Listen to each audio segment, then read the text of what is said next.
We're ready whenever you are. Okay. Is it 4 o'clock? Got 15 seconds for Commissioner Mora. I don't know if we heard if Commissioner Mora is Commissioner gonna- Moore will not be here. He's assigned to a fire up north. Okay, good to know. Let's go ahead and bang the gavel and call the meeting to order. Want to go ahead and run us through the roll call? Yes. Commissioner Andrade, Present. Commissioner Chesnowskis, Present. Commissioner Dominguez, Present. Chair Morton, Here. Commissioner Selden, and Commissioner Vaughn. Here. And let the record show that Commissioner Moore is absent. Excellent. If you all join me in the Pledge of Allegiance. Pledge of Allegiance to the flag of the United States of America and to the republic for which it stands, one nation, under God, indivisible, with liberty and justice for all. I am not aware of any special presentations or proclamations. Do we have any oral communications? We have one speaker, Elena Thompson, followed by Peggy Walker. Hi, everyone. Thank you for the opportunity to say hello. Welcome back. I just wanted to let you know that back in the day, I had actually volunteered for one of your seats. So because of that, I follow this commission rather closely. And the topic that you're all responsible for is important for our city, as well as our state and our country. I wanted to just make sure that the new commissioners knew the history of this group, because I used to be part of the Traffic and Public Safety Commission following as well. And this commission was actually formed back in the days of the George Floyd brouhaha. And that's when citizen public health and safety commissions were actually set up as a progressive idea and really put into place to defund the police. It was part of the defund the police movement. And they had private citizens stepping up to be part of a commission like this one. And in fact, the last two mayors had championed this because this commission content used to be part of the City Traffic and Public Safety Commission. So they bifurcated that and created your new commission. And I just wanted to make sure that you all knew that and wish you continued luck in your future here, because it seems like there's been kind of a bumpy start since the beginning, I've noted. You've had 3 commissioners resign. You've had one commissioner say that the commission didn't get anything done, and there's maybe been some meeting management issues that I've noted. So I just really want to wish you good luck, because, again, public safety is very important in our town. And with that, I wanted to just finish by saying that back when I was stepping up for a seat on this commission, my key concern, and continues today, is drugs in Encinitas, alcohol, over proliferation of alcohol serving establishments, the number of DUIs we have in town, mobility, speeding, traffic enforcement, and fire safety. And I think those are still valid ideas and public safety concerns. And I would just say that I noted in the work plan, even though this isn't a work plan, public comment, but it seems to be heavy with the homeless topic yet again. And now that the city has just invested in 2 new homeless managers, I really think that the homeless topic should be left with health and homeless professionals and not this commission. And so I would encourage you guys to really look closely at that and leave it to the experts, okay? We have a problem that needs fixing, and we, bless your hearts for volunteering, but you're not the experts on this topic. Thank you.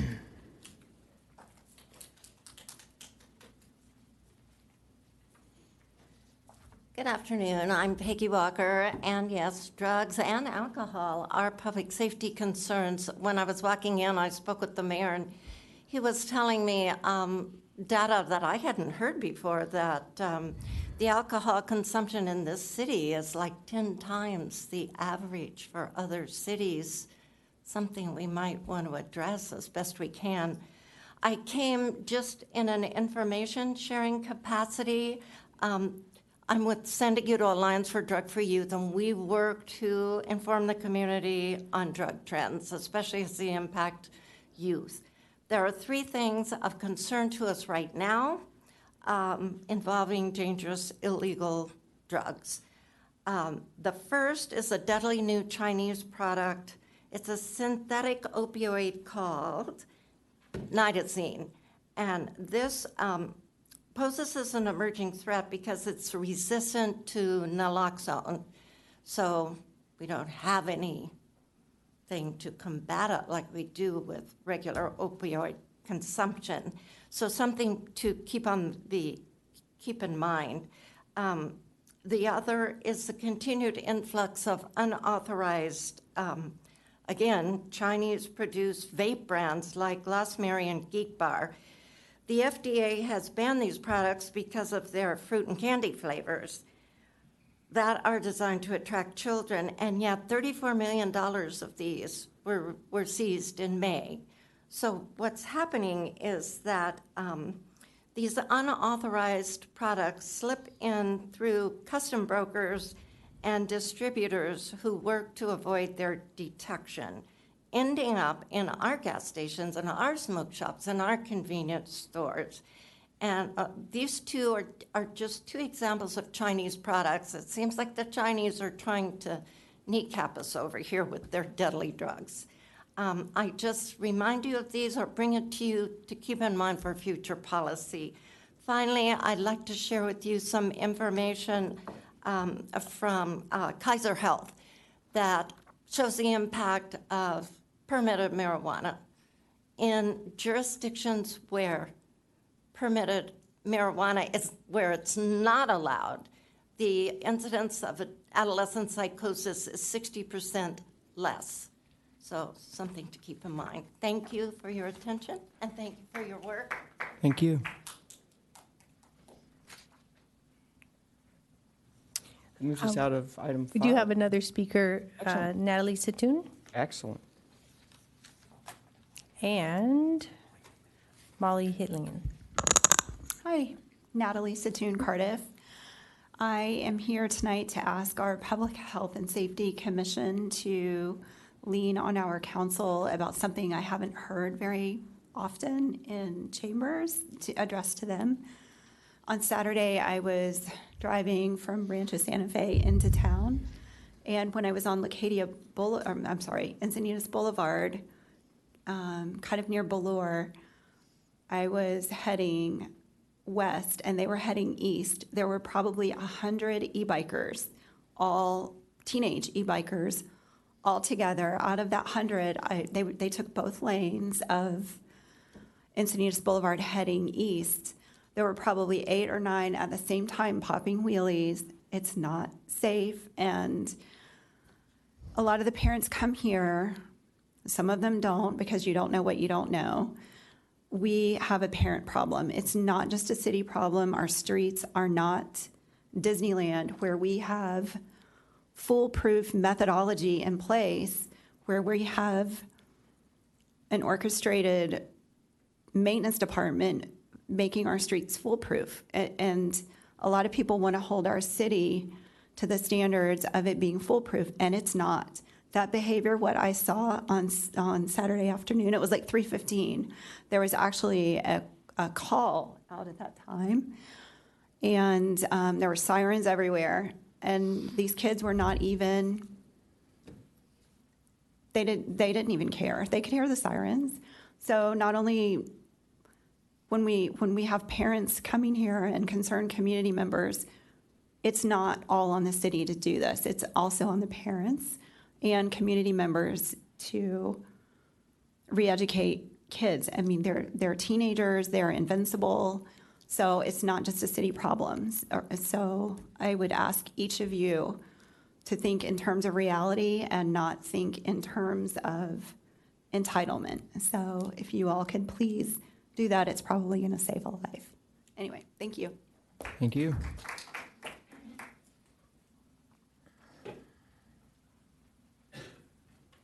Good afternoon, Molly Hitlingen, District 2. I'm going to share a story I shared at council last week. On August 31st, I was driving west on Encinitas Boulevard headed to the 5, and I noticed an e-biker. And it's at 8:30 at night. He didn't have really good lights on. He wasn't wearing his helmet. It was dangling from his handlebars. And he had headphones on, really big ones. So I slowed down, anticipating the crossover for the bike lane and traffic to get onto the 5. I slowed down to about 15 miles an hour so he could safely cross over in the bike lane. At that time, the light changed, so we were both sitting at the red light. My window was open, and I just said to him, "Please put on your helmet." And he couldn't hear me because he had his headphones on, but he saw I was trying to talk to him. So he took his headphones off and looked at me, and I said, "Could you please wear your helmet?"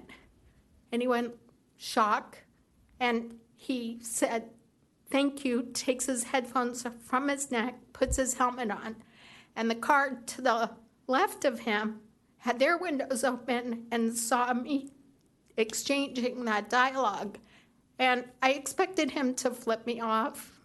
But because I asked nicely, and because it was from a place of care, I think everybody in this city has a duty to do what you can, influencing one person at a time and looking out for our kids. This kid was probably 16 or 17. He probably thought he was okay until I pointed out he didn't have his helmet on.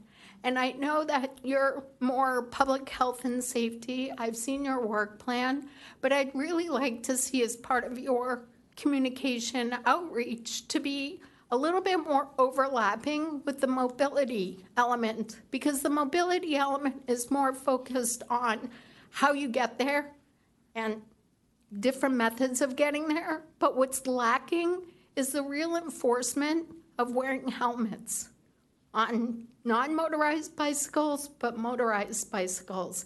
And I see too many teens going around the city without helmets on, double riding, wearing flip-flops, just an accident waiting to happen. And it's cringing. So I was happy to have impacted one child's life, and I didn't get flipped off. But I feel like, as Natalie just pointed out, there are gangs of them riding, and it's a concern. And I just want to bring up public safety as it relates to that. Thank you. Thank you. Is there any other comments? That concludes oral communications. All right, thank you very much. Takes us off to changes of the agenda, There are no changes to the posted agenda. and then perhaps approval of the minutes. Move approval. Is there a second? Second. Commissioner Selden? Yeah, second. Let's go ahead and move to vote. Give us just a second, please.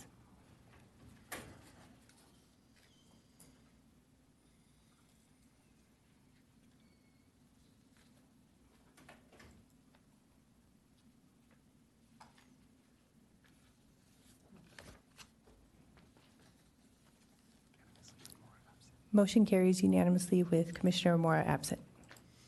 Excellent, thank you very much. That moves us over to number 8, action items. The first will be 8A, the Public Health and Safety Commission elections for chair and vice chair. Tonight we will elect a chair and vice chair to serve one-year terms. Is there anybody interested in being the chair?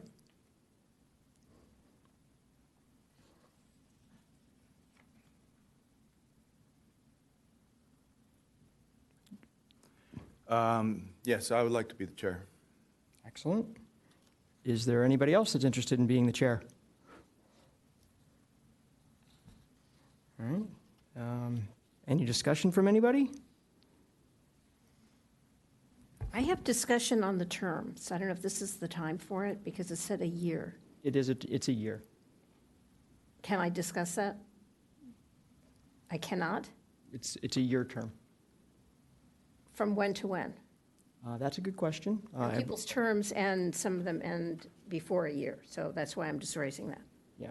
I'm going to assume, and with perhaps some guidance on this, but we're currently operating on a fiscal year budget. And I'm going to, the July to July, so I'm going to assume that's when the year starts. But is there any guidance? The guidance would be that we're having a new chair picked tonight, so the year would start today, and then you have a year of that. Now, if it runs into where you only have 9 months, if you were picked the chair for that 9 months, then you would still have to be put back into the Public Health and Safety Commission, and if you were, then you could continue your chair. If not, then we would have to have another vote to see who the new chair would be. Is that clear? Yep. And I think the 9 months is, you're talking about some of us have terms that are ending in like March, I think, of next year. So if, we were elected and then, we would just kind of get phased out. Is that what you're talking Correct, about? yeah. Okay, perfect. And part of that is to do with the original direction from the mayor and the council with the gap analysis and trying to get that done. We postponed that chair election, if you will, till after that to make sure we had some continuity of going into that. And then that's what brings us kind of late in the game now to where it doesn't line up for the year exactly. But we're here now, and so we'll let you take the rest of it from here. All right. If you're open, then I'd like to do the election for the chair and then do the vice chair afterwards. Sound good? If there's no more discussion, I'll go ahead and ask that do we need a nomination for this? Yes, if someone could make a motion, and then we Perfect. would also need a second, please. A motion. A second?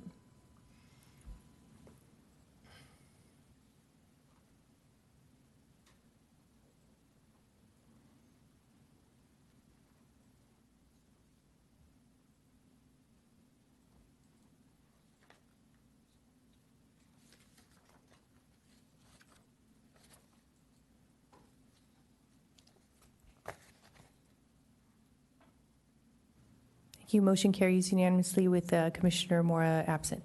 All right, if you can help you all join me, and congratulations to our new head. I think I discussed before, in the event that this would happen, the mic's yours. Okay. Here you go. Thank you. I appreciate it. I've sat down all summer and talked to everybody here, at least once, one-on-one conversations. I just really felt that being the new guy on the block, I wanted to get to know everybody. The position has a lot of responsibility. I don't know all the responsibility. I'll be learning this responsibility with everybody, so I'll be looking for guidance from the senior members here. My message really is just transparency.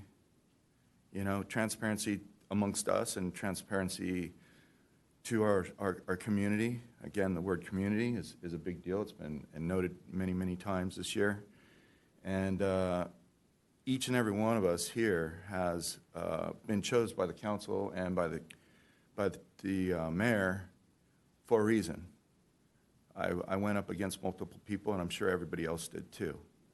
And you were chosen for what you bring to the table and your assets that you are to this community. So I think that it's really about finding out what each one of us has, strengths and weaknesses, and have these common goals that the council and the mayor want us to achieve. And, we'll discuss that a little bit further, but I look forward to taking the bull by the horns and doing the best I can, and I appreciate your vote. So, and I want to say thank you to Chair Martin. You're an asset to this group. You've got us to this point, and you're valued, and we definitely will, be leaning on you for quite a bit too. So, Thank you very much. It was all made possible by Vice Chair Dominguez. Thank you very much. all right. So we will be voting for vice chair.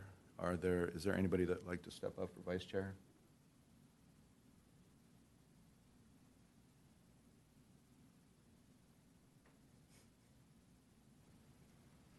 I would do it. I would step up for vice chair. Okay. I guess for a second term. I'll second. Okay, we have a second on the floor for Commissioner Dominguez to be the vice chair. Could we call the vote? Yeah, this one's going to be verbal since the one item was originally together as one, so the machine will only allow one vote for that item, but, so this one will just be verbal. Okay. Commissioner Andrade, Yay. Commissioner Chesnowskis, Yay. Commissioner Dominguez, Commissioner Morton, An enthusiastic yay. Commissioner Selden, A. and Commissioner Vaughn. Yay. Thank you. The motion passes unanimously with Commissioner Moore absent. Great. Congratulations, Alex.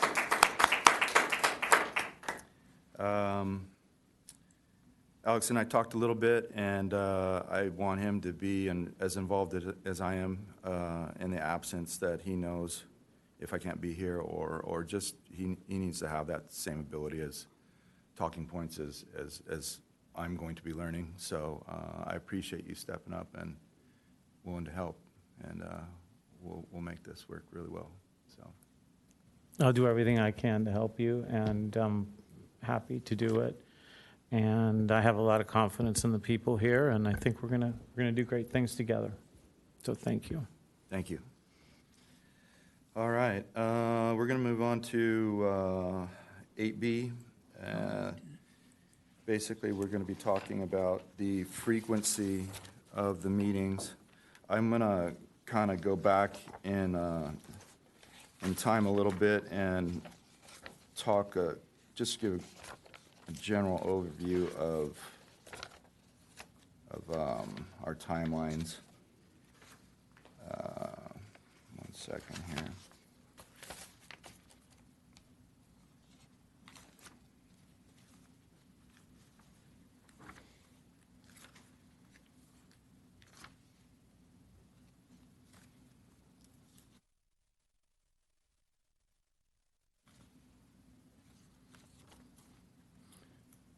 So we had discussed about having multiple meetings over the last couple months, and we are basically required 4 quarterly meetings a year. That's what we somewhat signed up for, and then because the task at hand was some of the projects are pretty extensive that the mayor and council asked of us, we had to have quite a few special meetings. So I would like to open up the discussion to seeing, do we want to keep these meetings as they are, or do we want to go back to the 4 meetings a year, and we can add to the agenda special meetings when needed? So I open up the floor to all members and to listen to what you have to say.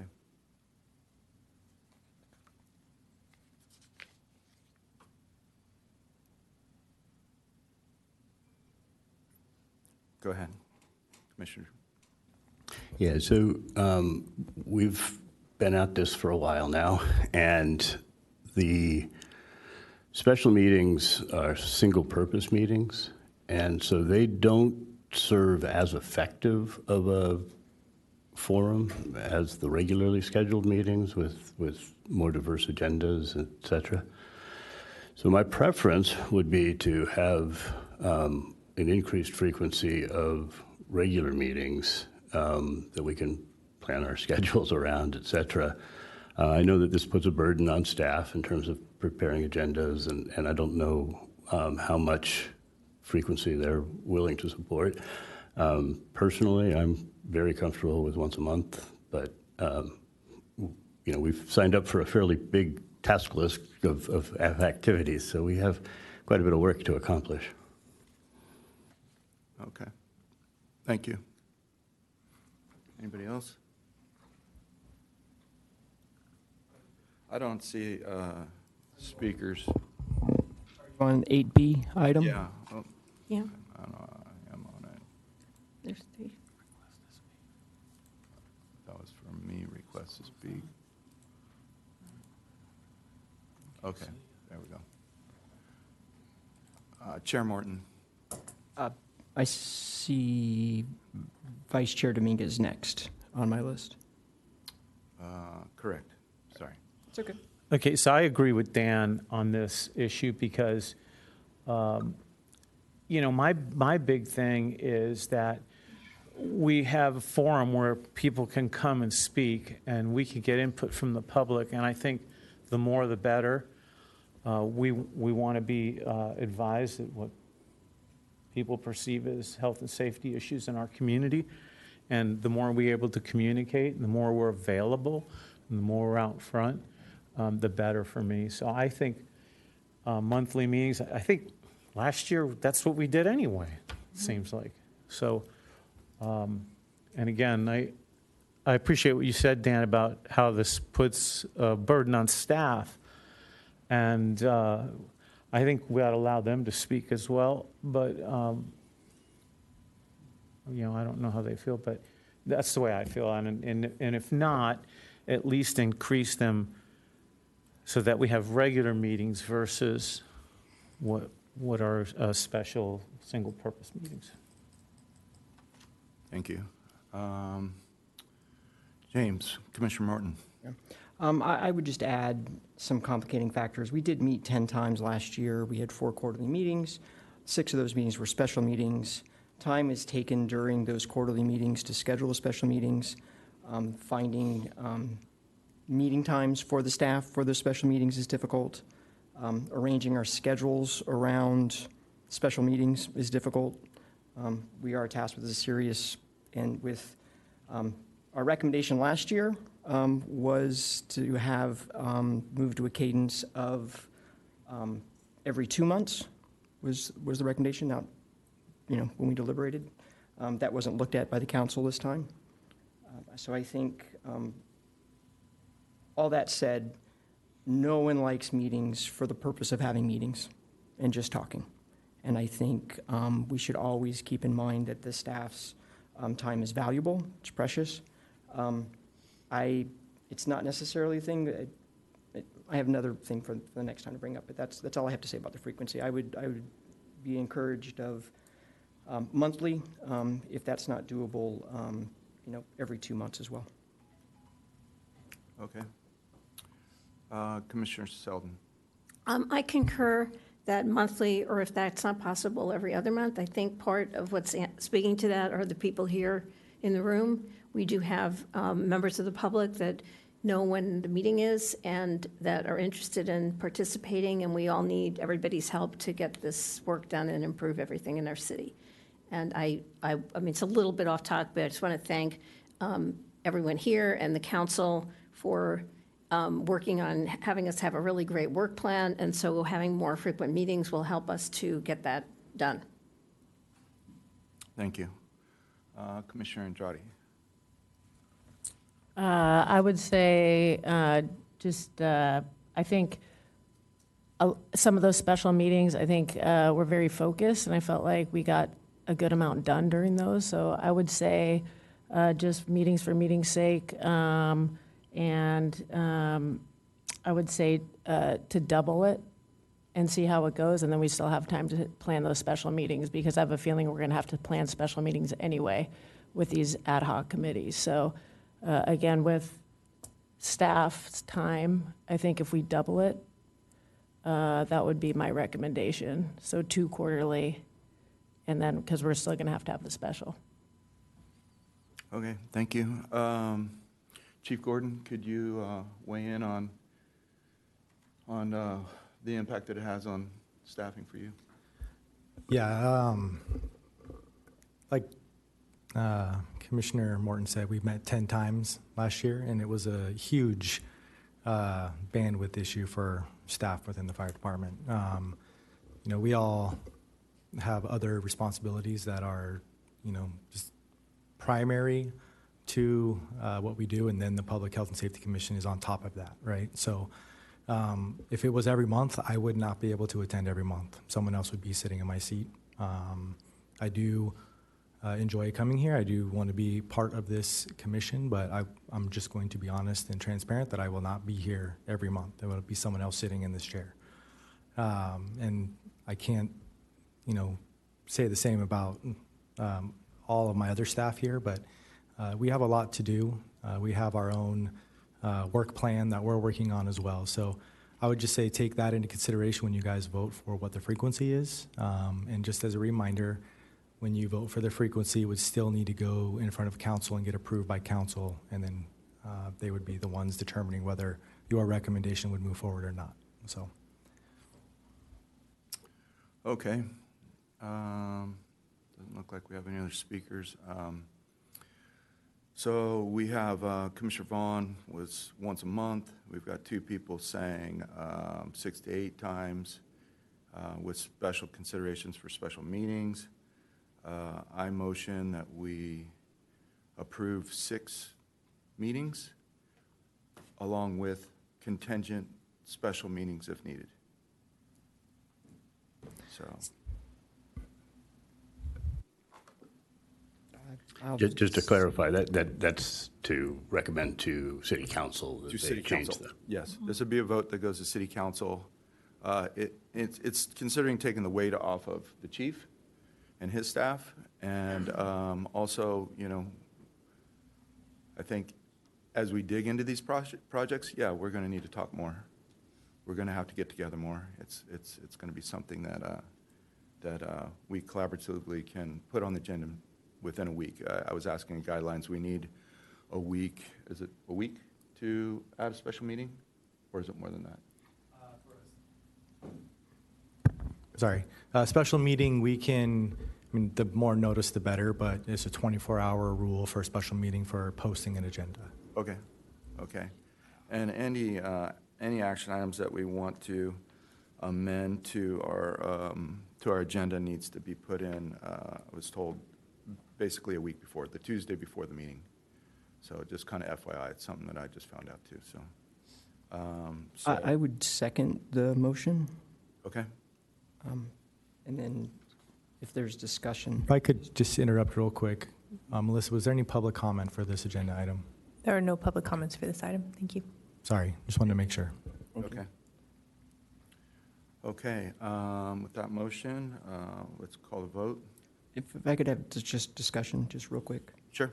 Yep. Yep.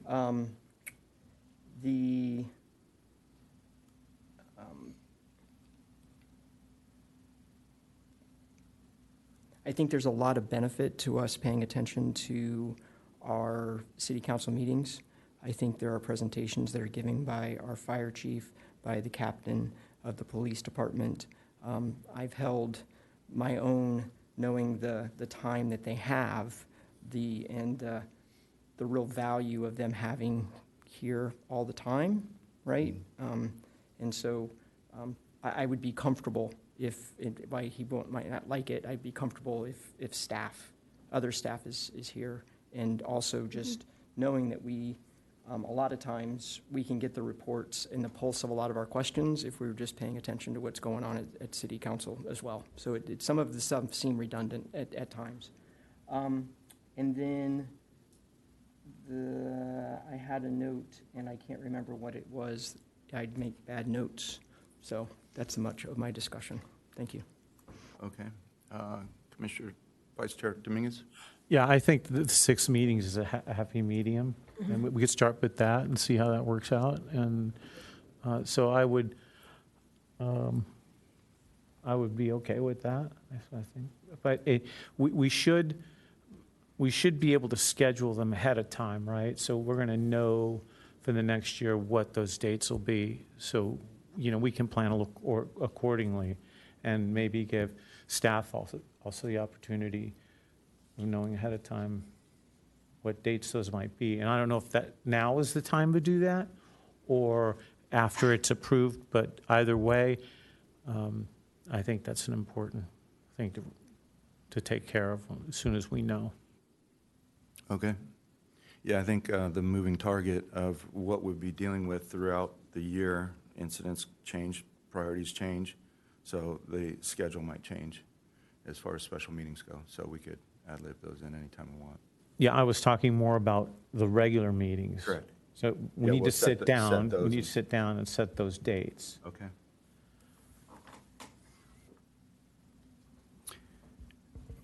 All right. Does the timing of 4 to 6 work well? Is that an optimal timing, or should we also discuss if there's a better time for public participation, for commissioners' schedules, et cetera? Is this a slot that we're allotted within the city here? or- Depending on what the frequency is, and, we're doing it on Mondays, there's other commissions that meet as well, but there's no commission that meets after us today, right? So it would depend on what the frequency is and what the Mondays that we're choosing to do them on would be. So there are other commissions that meet on Mondays, so it would have to be in between those other commission meetings, and then the time would still have to be approved by council. Okay. Is this a discussion we want to have right now, or do we want to put this in a future meeting, time-wise?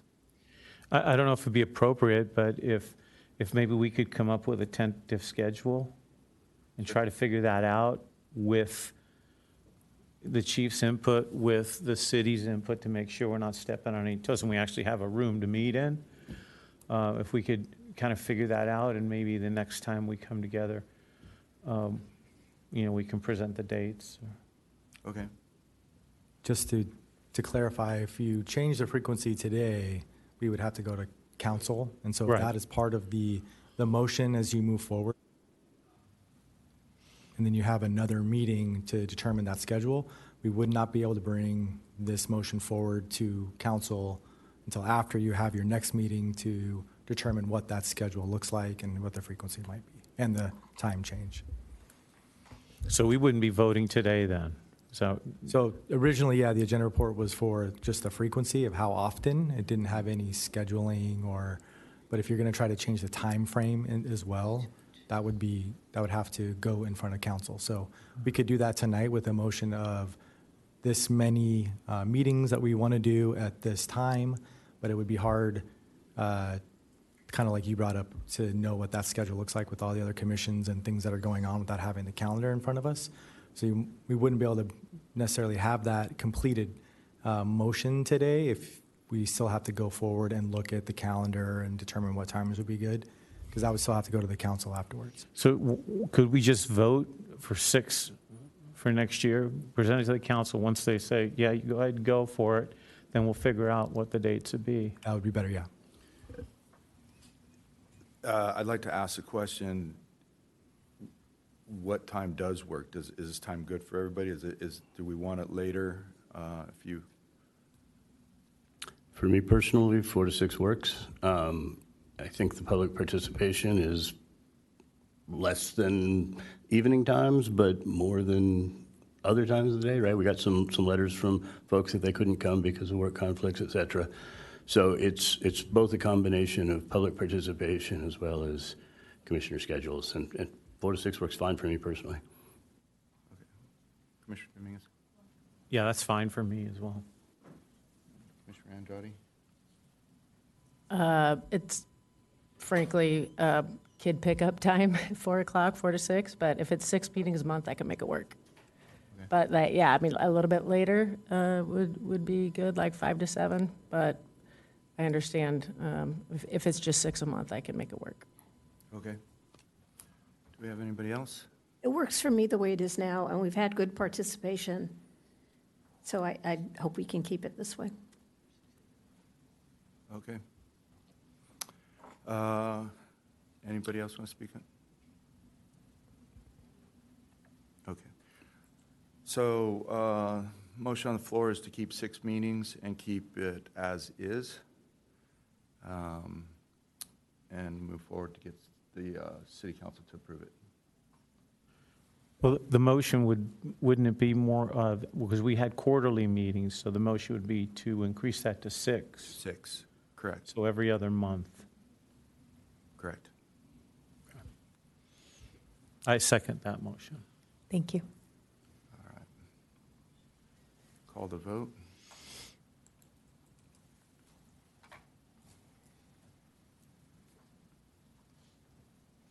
Thank you. Motion passes unanimously with Commissioner Mora absent.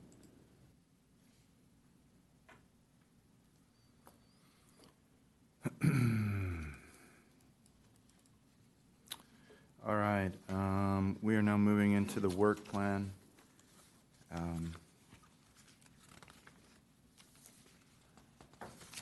We do have one speaker for this item if you wanted to hear it first, or Great, yeah, we'd like to hear it, please. yes, Lena Thompson.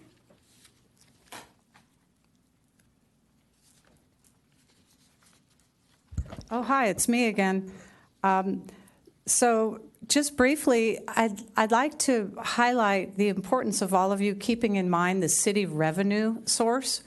So our city budget is around, and I might be off by a couple mil, but approximately like 110 million a year. And the majority of that comes from property taxes.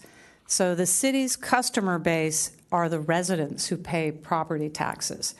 And those residents want to be kept safe. The balance of the revenue comes from sales taxes and then state and federal funding. And the sales taxes come from our businesses that we want to keep safe and successful so they can contribute to our city revenue. And so how the lights stay on and people are paid and why people want to live in Encinitas is because it's a safe place to raise a family and to live. And therein lies your charter for public health and safety. And I think it's important to kind of keep all that in mind because while you're not the police commission or the fire commission, we want to really keep our town safe and functioning well. And so that comes down to the policies that you're making and not the policies, excuse me, your work plan items. And what I saw on here, many of these seem very agreeable in terms of enhancing the city's public webpage and evaluating some of these other programs.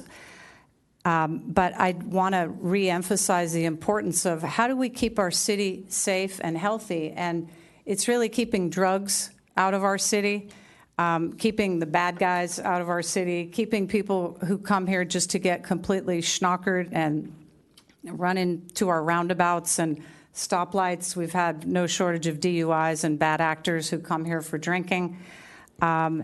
Keeping our businesses successful. And so a lot of the things that you are recommending or looking at, I really recommend that you keep that in mind. How do we keep our revenue base up by keeping residents safe and keeping our businesses prosperous so we don't have what looks like a lot of other cities in California, which are hollowed out businesses and towns with horrible public safety track records. And they're basically failing cities because as soon as the public safety goes downhill, the revenue goes downhill, the businesses leave, and the cities have a hard time keeping their lights on. So if you can kind of keep that in mind behind prioritizing your work agenda, I think it's very important so we don't become another failed blue city. Thank you. Thank you. That's all the public speakers we have for this item. Okay. Let's see, we're going to move into looking at the work plan. The work plan, we submitted it back in June. It was asked to be revised. The plan came back in August. And we had revised it and prioritized it. We had quite a few items on there. The council took a look at it, and they wanted some changes, and we're here to discuss those changes of what the council wanted us. The goal here was to have some wins, some achievable goals in this work plan. And it sounded like the council was kind of on board with that, too. They kind of let us know that those achievable goals need to be a little less than we had written down. And some of these goals were consolidated. They were a little bit redundant. So I want to just go through each one of them step by step to align ourselves with what the council's looking for. So I'll read you the analysis really quick. Public Health and Safety Commission serves as an advisory board to the council for developing a work plan that establishes goals and intends good outcomes and timelines for commissioners' assignments. Back in March 12th, we started working on this. March 16th, we had the proposed plan to set out some outlined goals, designating members. August 27th, they reviewed the attachments. So we're here now on the corrected work plan posted for September 15th. Does everybody have the third attachment that was given by Chief Gordon? Okay, so basically there's 9 action items on here, and we're just going to go through them one by one.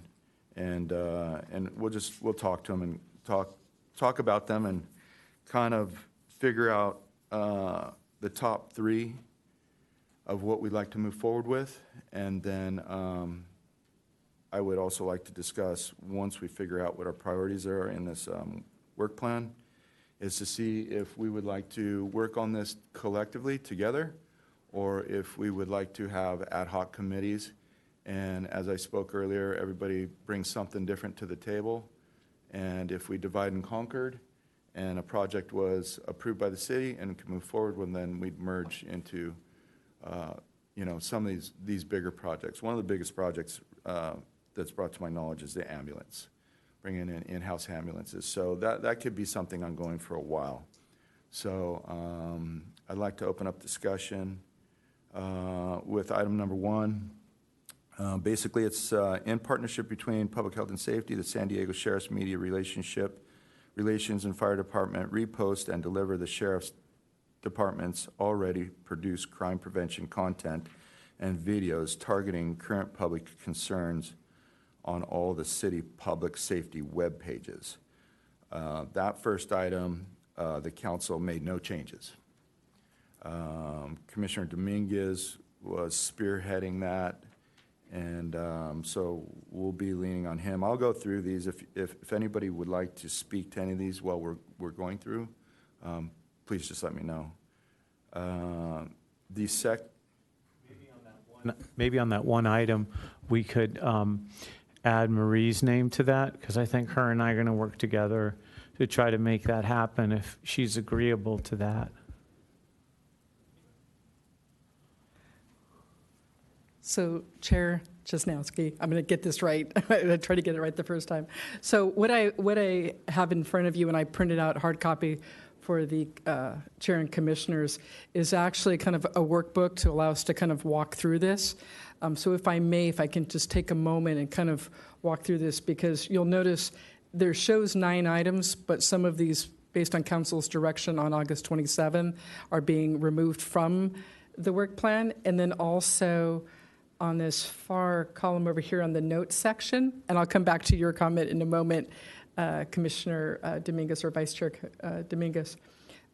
There's also some notes here where the council has directed for the work plan to be changed. I didn't want to make those changes until the commission met this evening. So in the way that this is built out is allows the commission to go through and prioritize this, kind of each of these items, as well as assign somebody. And then also you'll notice that, so a start date and end date, staff support level, and then which commissioners it's assigned to. Is there a need for an ad hoc committee?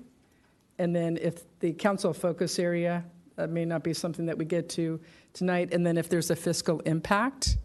And then to your question,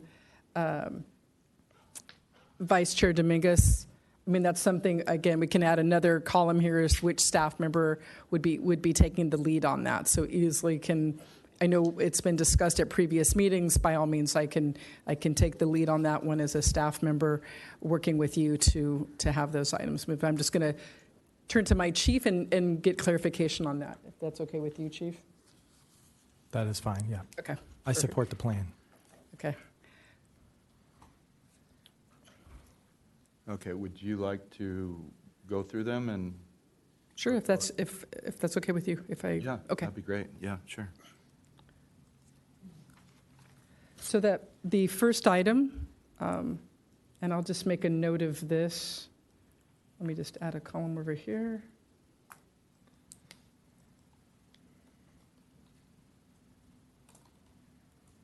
Okay.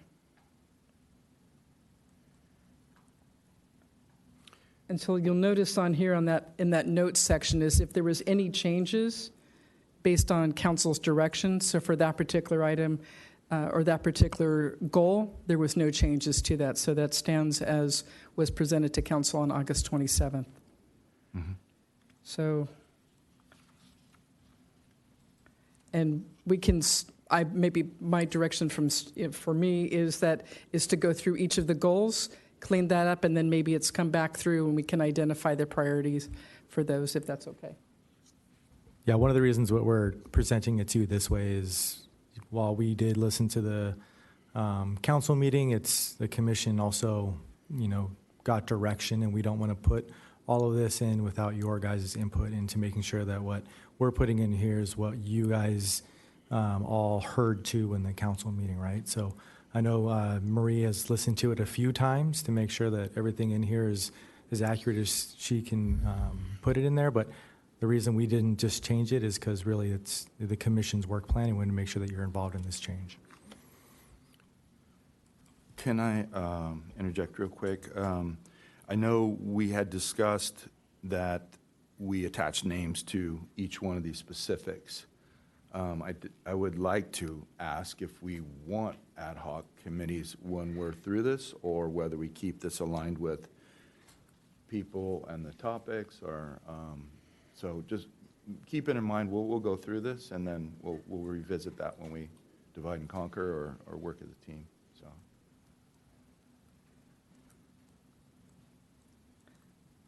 Okay, so the next item, goal 2, is the one on evaluate and make recommendations on the city's efforts to reduce the use of tobacco, drugs, alcohol amongst youth and vulnerable adults.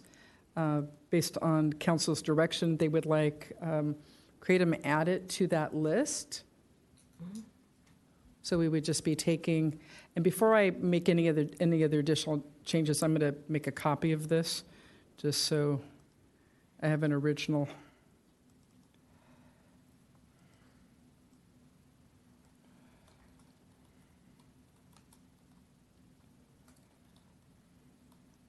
Okay. So, Chair, if it's okay with you, I was going to go ahead and add, based on council's direction, add Kratom to this list over here on the goal. Yeah, that's fine. That's what the mayor would like to have, so we definitely want to accommodate that. Okay. For goal 3, the goal as stated in what was presented to council was support the homeless action plan. Update per council June 4th direction to staff. Council direction is to review. He wants to reword it to review and provide comment on homeless action plan policies and goals. So essentially, I would be.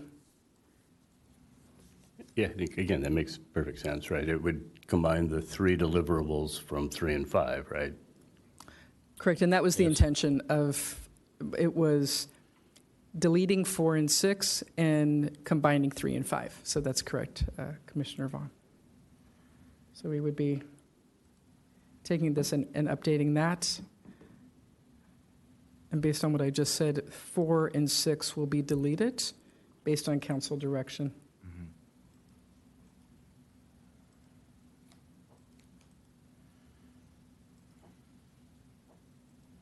So 5 is also good because we've now combined 3 and 5, so 5 will also be deleted because it's been combined with 3.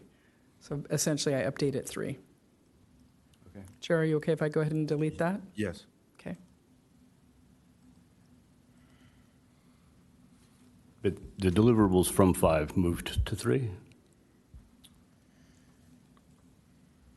They were merged from what I was understanding, is that correct? I think it's just a clerical question.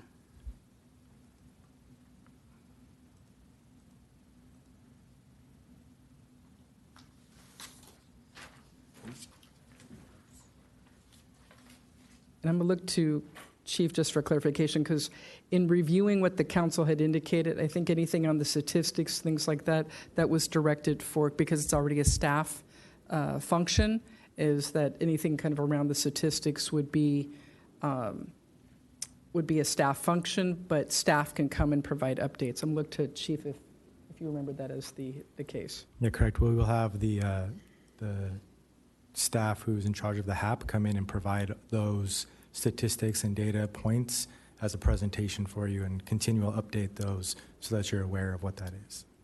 Yeah, I think we're all aligned. So the deliverables for 5 do not carry forward to 3, Well, why would they not? because based on the. I'm sorry, Chief. Go ahead. I apologize. So it's based on the wording. So the review and provide comment on homeless action plan policies and goals.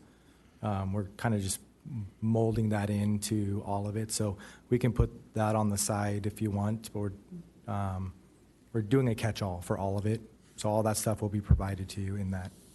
So based on what the three surviving deliverables are sort of distinct and complementary tasks, right? One is the homeless action plan revision and general policies, et cetera. The next one was the enforcement statistics. So I don't believe that the public housing group would be the one to provide the update on the enforcement statistics, right? That would presumably be the sheriff's office. Correct, and they work with staff, so that would be a staff presentation for you, even if it's the sheriff's. We're still considering them staff. Right. I'm not disagreeing that that's the task. I'm just wondering why we wouldn't keep the 3 deliverables that council supported articulated. And Commissioner Vaughn, in reviewing and attending that meeting, the direction that the mayor and council provided was to review and provide comment specific on the HAP. Anything related to statistics was something that was already a staff function.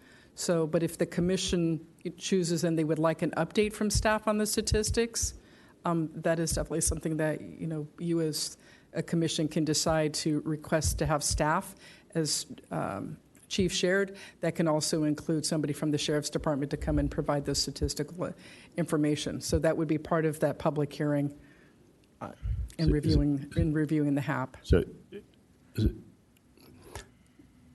So my understanding from my listening to the city council deliberation was that they supported combining 3 and 5 as the one surviving one under the goal, as articulated by the mayor and properly recorded by you.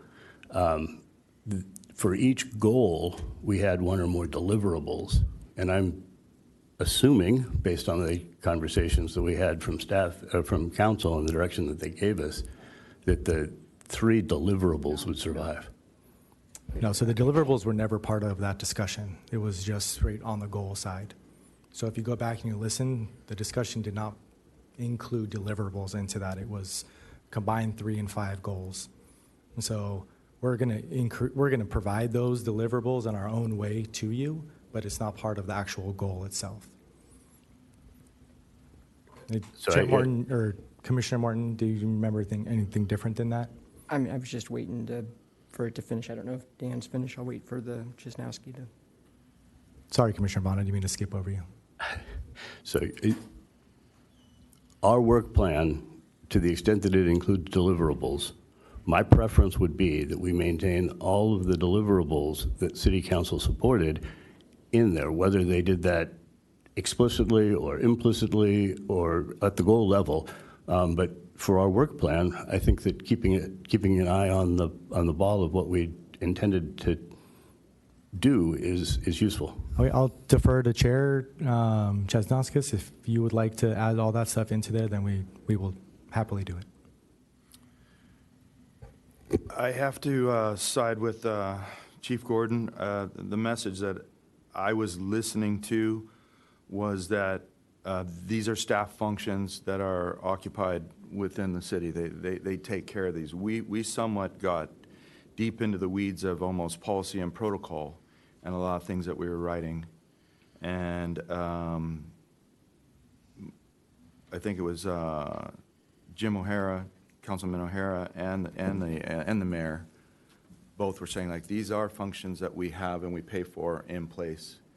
And our priorities are as they are on this list, but these were kind of moved aside. This was kind of the message I got. Chair Martin, do you want to speak to that? Yes, I do. I was there, I reread it. My impression was that we were,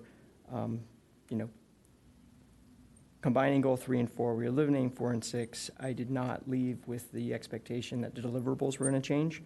I'm happy to review that again, and I'm happy to defer. I know there was, in my recollection, a discussion about policies and services and the purview, and certainly I think they don't want us doing policy, I think was the discussion. My recollection is that we were not losing those 3 deliverables. I don't know if it's semantics, that the chief says that we're going to get it, and if it's not listed there, but, I would just assume it stay in the deliverables until there's more clarification, but it's just my opinion. Commissioner Sullivan? I think, I missed some of this, so I hope I'm not off, but it really seemed to me that the basis of all this is what does staff do and what do we do? We don't do the policy, we advise on the policy. We don't do the staff function. I don't think that those deliverables need to be in here if there are things that would be done by the staff. So I kind of go along with having, not putting deliverables in there and just having it be that we're doing the review and evaluation and just leave it that way, not put more on us when it's staff doing it. Sorry, I came back in there, just, No. if staff wanted us to not do the deliverables in 5, why are we merging it? I mean, you're merging support new homeless plan, goal 4 enforcement. So it just seems, if they wanted us not to do 5 with the deliverables, they would just have not said do 5, like they did with 4 and 6. But it's, that's enough said.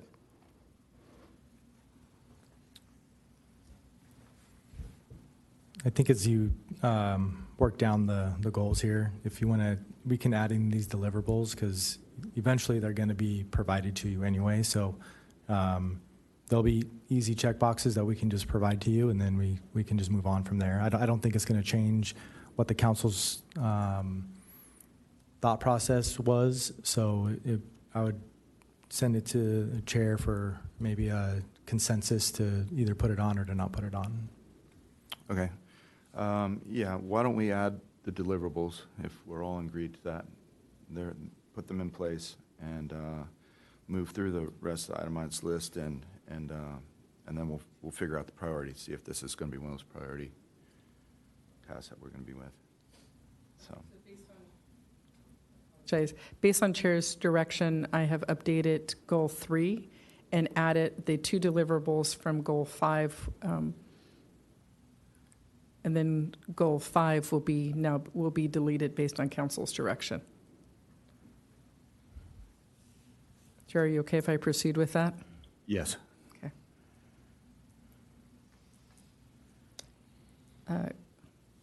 And keeping in mind that this numbering will change, but the next goal is evaluation of city-operated ambulance transport feasibility and community benefit. work with the fire department to evaluate the potential benefits, risk, and operational impacts of transitioning ambulance transport services to the city control.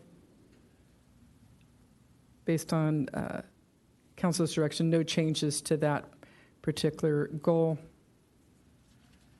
And then we come down to the next item, which is support for the fire safe councils and Firewise community development, Firewise USA community certification program expansion. Based on council's direction, there is no changes to that goal. And then there was, next is assessment and community input on evacuation high fire weather signage. If we could have the chief kind of explain what you've come up with that, the signage. Yeah, so for the assessment community input on evacuation and high fire weather signage, the Universal Disaster Council, UDC, is a meeting that we have once a month with all of the jurisdictions or fire departments and sheriff in San Diego County. And CAL FIRE presented to us their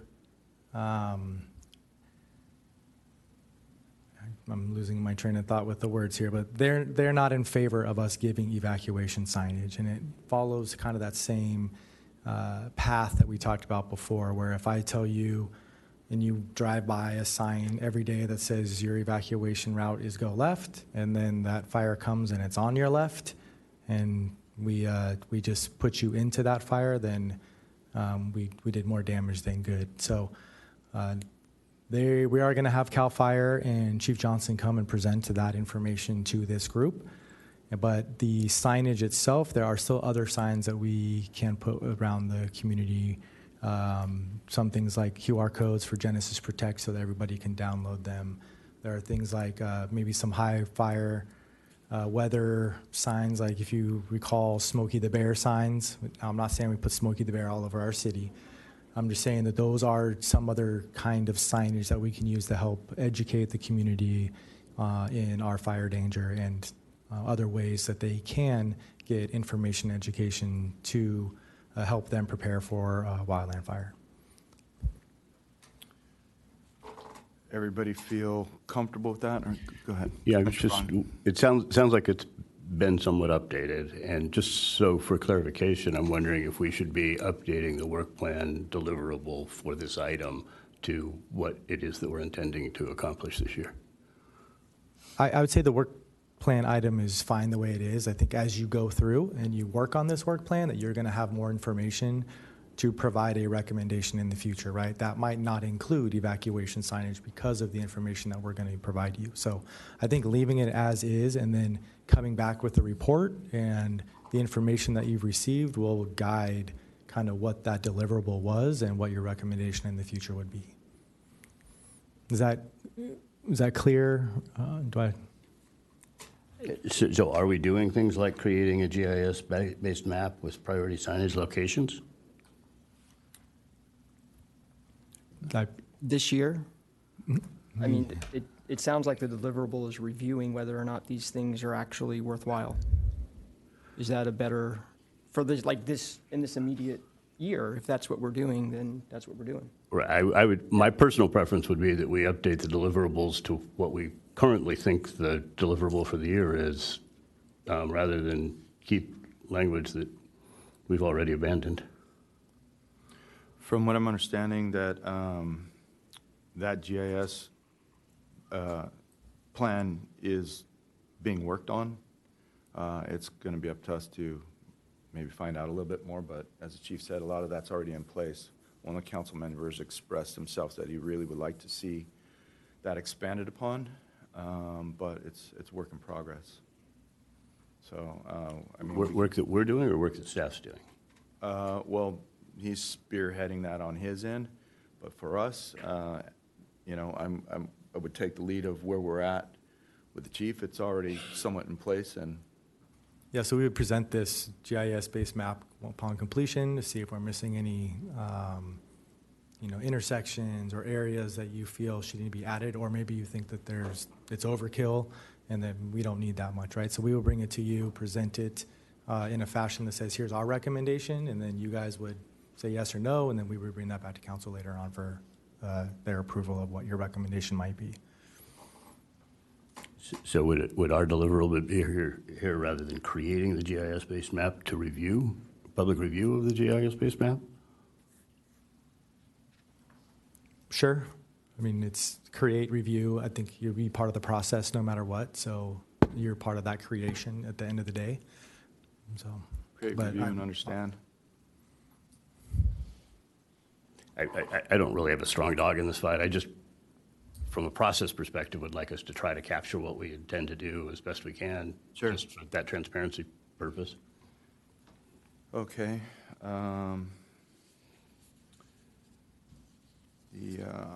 you want to continue, Mary? That's it.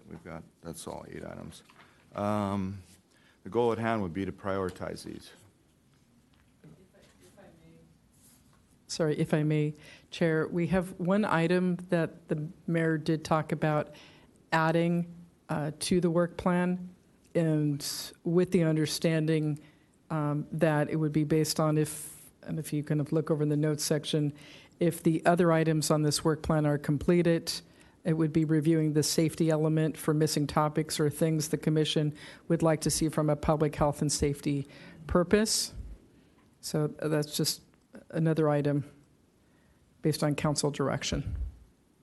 Yeah, some of the message that I kind of understood was, as dynamic as the city is kind of being involved in the community and keeping your finger on the pulse of seeing any type of new things that might arise that we want to involve in, that we could bring to the table, bring to the agenda.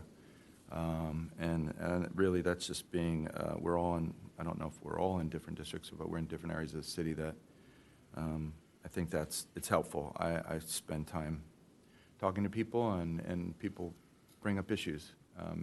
So I think that's kind of where that all fits in, so. Do you have any other comment? We do have another public speaker if you'd like to hear from them at this time, or if you want to wait. Please. I believe Larry Smith left, but there is Molly Hitlian, please.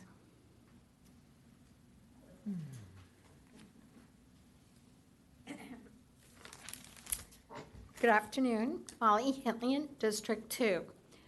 I think you guys did a fantastic job this past year with the fire emergency focus.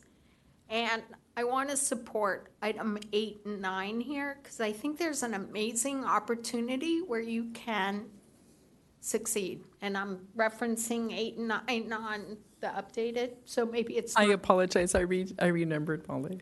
Okay, well, yeah, I was going to ask you whichever number it was. But anyway, 5 and 6. back to 6 and 7. I think awareness campaigns are important. You did a great job with community outreach. We need more of that. I attended last weekend. Alevenheim had their water safety and home hardening and landscaping, and it was a much bigger event, open house, and the Alevenheim Fire Safe Council was there. Would have been a great opportunity for someone to be there on behalf of this committee. So looking forward, opportunities where we could tag onto, or where you could tag onto events that are happening without taxing your having to reinvent the wheel. There was a fire last Wednesday. I'm going to use this as an example. It was the backside of the Forum. I'm not sure exactly where, but it impacted traffic from Leucadia and Quail Gardens, and it was bumper to bumper. And the panic was real. On social media, everyone was panicking and showing pictures and, oh my gosh, what if? And I think the whole issue is, had those people turned to Genesis or the other online tools that we have to find out, oh, the fire's here, and to avoid it and all the fire-centric stuff, I could go a different route. But unfortunately, Quail Gardens is what it is, and it's a major thoroughfare for after-school pickup, and it was at that time. So I think there's opportunity for you guys to brainstorm and come up with some great ideas and get the word out there of the tools we should be using, and not just us turning to social media and hoping our neighbor on next door is going to tell us what to do, because oftentimes they're wrong or they're in a panic. So I think if I was to focus on one thing, or from a public standpoint, I would love to see 6 and 7 focused on. Thank you. Thank you.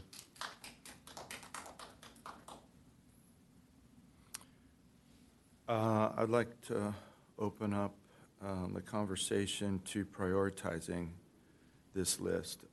Again, the message that I felt like clearly heard was to keep this in obtainable goals. Having quite a few of these items can be a lot of work. As we accomplish them, we can move into different areas of this work plan, but 3 solid goals on this work plan would be something that I'd like to see in order of priority, and like everybody's input. Chair Morton? Is this an appropriate time to have the conversation about ad hoc committees? I would think that we could have that conversation, but I think depending upon the priorities, those priorities might change of the amount of people or who can be involved in what. So if I use this as an example, the ambulance, number 7, Chief Mora, or Commissioner Mora, he is already orchestrating that pilot program, or they're way deep into it in National City, and will probably be working with Chief Gordon on a lot of that stuff. A lot of that stuff's out of my wheelhouse. I don't know if anybody else knows it, but speaking for myself, it is. So that might be something that he might take on himself, and there wouldn't be an ad hoc. If we were in the health homeless action plan, I feel that Commissioner Vaughn and Commissioner Selden are very knowledgeable of that and passionate and know a lot more than I do. So this is kind of the direction that I'd like to see, where your strengths are, and what do we want to do? Do we want to divide and conquer, or do we want to take these things on one-on-one and have our own projects? So I'm thinking out loud, but I want to hear your thoughts.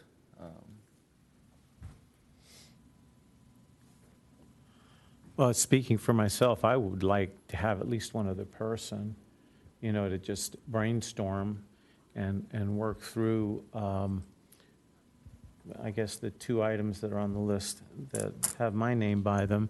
And I know I have Marie, but I would like to have somebody else on the commission to help me with those 2 items. So I would be looking for an ad hoc committee on both 1 and 2. Of maybe just one other person would be fine, I think. Okay. Anybody else want to? I could speak to the homeless combined merged single goal at this point. So the staff that's responsible for the homeless action plan has had radical turnover. So at some point there will need to be some alignment with staff, and I would imagine that they would be making a presentation to us at a meeting in the relatively near future, introducing new staff and laying out the plan and the process and where they would like our help. The enforcement part is somewhat different. That's less the planning department's focus and more the sheriff's department's focus. And so, likewise, we signed up for making recommendations about municipal code changes. I think City Council, in the meantime, has already started down that road quite a bit, and so some of it might be obsolete. But I do think that we should go ahead and have a conversation with the Sheriff's Department leadership about where they see as an opportunity, have public comment, et cetera. See if there's more work that would be beneficial in that space, or did City Council already nail it and we could just book that win and move on. So I think that a lot of what we have here is stuff that we'll need to do in the public forum. But behind the scenes, there's probably some work coordinating and aligning with staff. And that would, I think for the Brown Act, have to be no more than 3 of us doing that. Commissioner Andrade? I like this work plan. I also think it's aggressive as far as what we're going to try to do to actually get this done. So I think what we need to do, like, have the goals and then maybe assign the ad hoc committees. Another thing, with the drugs, alcohol, I know we aren't adding a lot, but like the nicotine packs and stuff, that's a big thing amongst youth and actually adults as well, that isn't addressed. And also, I don't know if we can plug in somewhere, but the e-bikes is an issue. And I think that, I don't know if another commission is addressing that, because I don't want to overlap either. But I also agree that that's a big issue. Commissioner Sullivan? I think in the process that having the prioritization first and then the work groups, that makes sense to me. The other thing, if it's possible, because we wear different hats, but some of us have more of I say civilian background, and others of like a whatever, fire, law enforcement, that kind of background. And so when we can do it, I think it's nice to have like one of each in a work plan, because in a subgroup, because we kind of bring different things to that discussion. So I'm just putting that out as a way of looking at how we set things up. Great, thank you. Commissioner Morton? I think prioritization is important. I think last year we turned to the use of ad hocs. There was obviously concern about transparency. We had 3 ad hoc committees. We had homeless, we had mental health and wellness, which dealt with sort of alcohol, tobacco issues, and we had resource readiness. And resource readiness seemed kind of vague. When I look at those from last year in this, the theme of the resource readiness would certainly be all of the fire goals that are in there. Obviously, we have homeless action plan, and then we have the mental health and alcohol. So not that we need to do the same plans, but there is some continuity with issues and concerns, right? So the goals are different, but we had ad hoc committees that were dealing in this same sort of space. And I'll just remind that the cadence of that, and which was really effective, I think, was you had a team of 2 people working as an ad hoc behind the scenes, gathering the knowledge, working with city staff. It's hard for the city staff to meet with all of us to show up here and do that. And so then we were able to be more efficient and have more efficient conversations when the ad hoc brought the discussion to the group for deliberation. And so the ad hocs turned out to be very effective, but always, I think, as Chair Vaughn brought up, is the idea for transparency. And there's the concern that if people see things that are happening that aren't happening, so finding that balance. But it's an aggressive plan.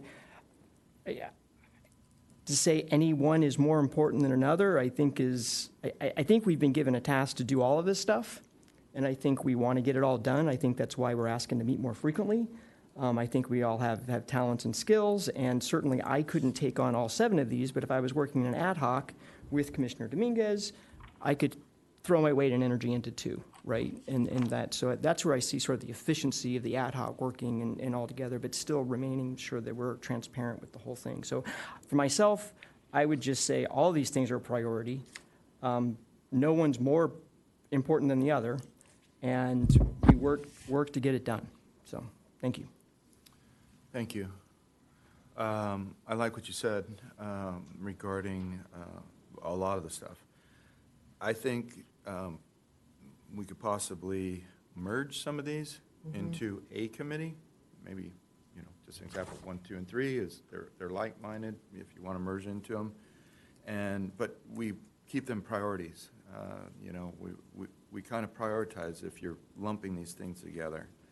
One of the things that I feel is important that is if we are presenting to the council, I know the chair presents to the council and the mayor, but if you specialize in health and I don't, and it's your committee, I really would like you to be the representative for that discussion, answering questions, the deliverables, all that stuff. I'm not the expert in it. I mean, we could be in this meeting that we are all the time, but it's you have the knowledge.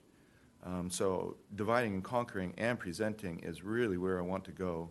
So we look professional, number one, we know what we're talking about, and we each can be kind of in our realm, our wheelhouse. I think we'll be more successful with goals and achieve and get some wins on this plate.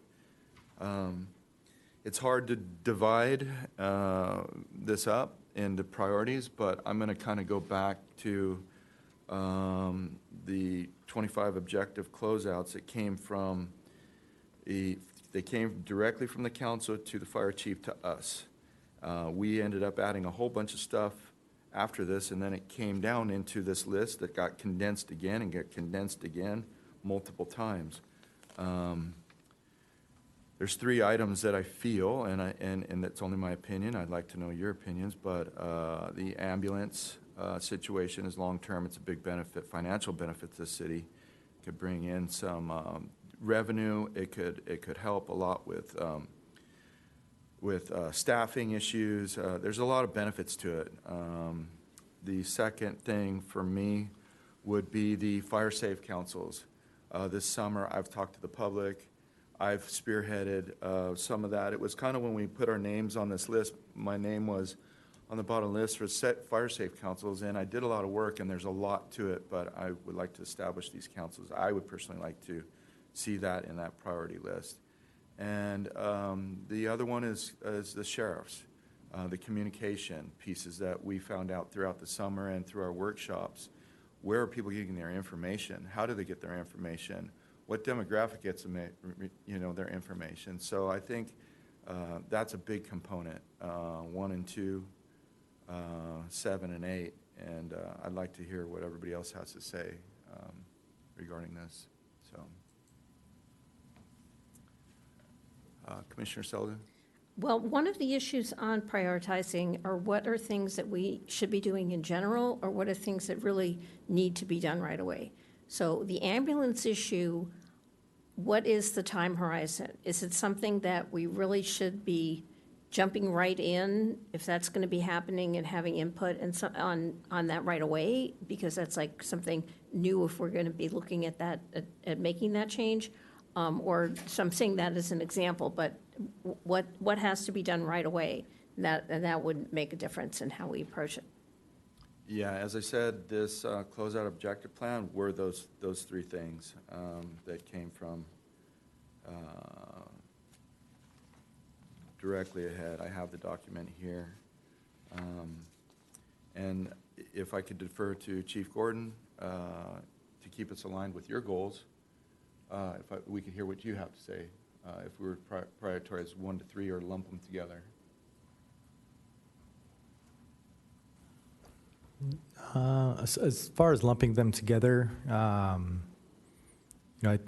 think as long as there's an organized process in which you're attacking 1 through 3 together, we're presenting our findings to the public here once you meet and you get all the information. As far as a priority, the ambulance one is definitely going to be a long-term initiative that we're working for. We do have some money set aside now with some consultants to go ahead and look at the financials and what that would look like. So it's always nice to use the money in the fiscal year that we're provided it, but I think that it could be a parallel initiative with Commissioner Mora as we're doing these other things as well, right? So I don't think there's necessarily you have to do 1, 2, 3, 4 in a row. I think some can be parallel, like if you did 1, 2, and 3 as a lump. But for me, I think it would just, as long as you have a process and we have some transparent public presentations and then allow for comment. And we have the right staff assisting each one of you to make sure that we're getting you that information and that support that you need. I think the 1 through 9, is it now, or 7, is definitely doable in parallel, but I think I would throw it back to you on, as the commissioners, you guys all have a schedule and time and work schedules. So I think as long as you are putting it together in a way that reflects your schedules and your ability to get things done, I would support however you do that. It's going to be hard, though, if you do split it up to one person each, and then now you have a lot on your plate, and the schedules aren't matching up, and we're meeting 6 times a year now, probably. It would be difficult to not share the burden, if you will, to help out. So I would say some kind of ad hoc committee or a partner in crime going through all this information would be important. And then you could choose which ones you could do in parallel. That way you're attacking this work plan as best you can. Okay. Commissioner Andrade, did you want to say something? Oh, just in looking at the work plan, it looks like, a lot of the sheriff's messaging and media relations, videos and stuff, I feel like overlap with drugs, alcohol, suicide, mental health stuff, things that are seasonal safety-wise. That I kind of feel like those two might be able to kind of go together as far as an ad hoc. And then also, too, with the Fire Safe Council and with the number 9, with assessment of community input on evacuation and high fire weather signage, I think with these fire safety councils, we're going to be able to hear the public's concerns as far as what they're worried about, and then what actually is the threat. And I think what's great about these fire safe councils is that it gives them the opportunity to voice the concern, and we can get back to them with that. And I think with that, and we'll be able to, maybe rest a little bit easier. And a lot of these, defensible space compliance, templates, hardening homes is already in place. It's just a matter of getting that information. So I think having that where we're able to, engage with the community on that level and kind of support fire, because I feel like that is kind of weighing on the public. So I think we could probably combine those two, and then with the ambulance transport, sounds like that's already that ball's rolling. Yeah. So, and we'll kind of get there, but I feel like, and then obviously the homeless action plan, so I mean, if we could maybe those 4 and then 2 per somehow. I do think the fire safe councils are gonna, there's gonna be more commissioners that need to be involved with that, though. Yes. Chair Morton. Yeah, I like where this is going. I think my definition of priorities kind of changed. Like, I thought when we were thinking about priority, we're like, well, what's 1 to 7, what's most important? I think priority is now going to be like our personal priority, and like, where is our skill strength? Where do you see, it's more like, as a commissioner, what's your priority of getting these 7 done is kind of the question you're asking, which is, now I'm kind of on board. Like, that's when I'm getting where we're going with it. So I support sort of the idea where Commissioner Andrade is going with where we're going. I would respectfully ask, I'm making an assumption, I don't think Commissioner Vaughn is going to leave his passion for and expertise in homeless action plan. I would just like to not participate with you formally as part of the ad hoc myself. And for myself, the things that I'd be welcome and think I could bring some value added is working with Commissioner Dominguez on this goal 1 and 2.